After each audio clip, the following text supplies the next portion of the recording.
Alright, now we're moving on to Canavision. Adjudicator 2 commentary, yo. Canavision, this is my first time collaborating with my mate BG, aka Mr. Lopez, Dr. Lopez, whatever you want to call him. Doesn't like real names, but this CG logo, however, was from my mate at the time who didn't finish the film. He was supposed to do all the CG, he shot it.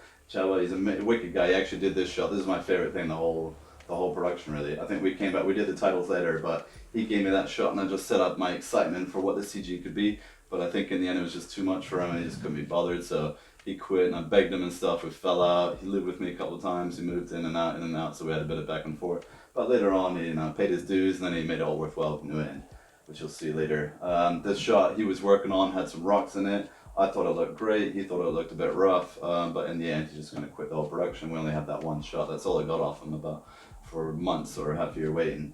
Now this location, the castle, was where I was working for about 3 years. So I did this in like year 3, I guess, just because they still had the clear garden and they're about to like change everything there. So I mean it was the perfect time to do it.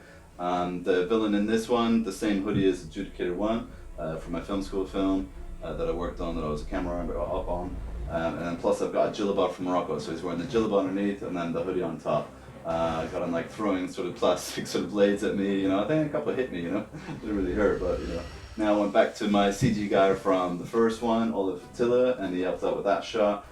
This chick Kaya, she was like a little bit nervous at first, like I basically like poked at one point with the blade, but then like she was super professional at the end of the day. She wanted to do more, but then she was wrapped, This whole bit with the lightsabers, okay, alright, it's a bit far-fetched, but this is again Dr. Lopez doing his thing, He gets a bit carried away, so there's a nice head chop, like look at all this shit with the lightsaber. I'd add in all the sound effects. I was just thinking like swordplay, and then I had to deal with lightsaber.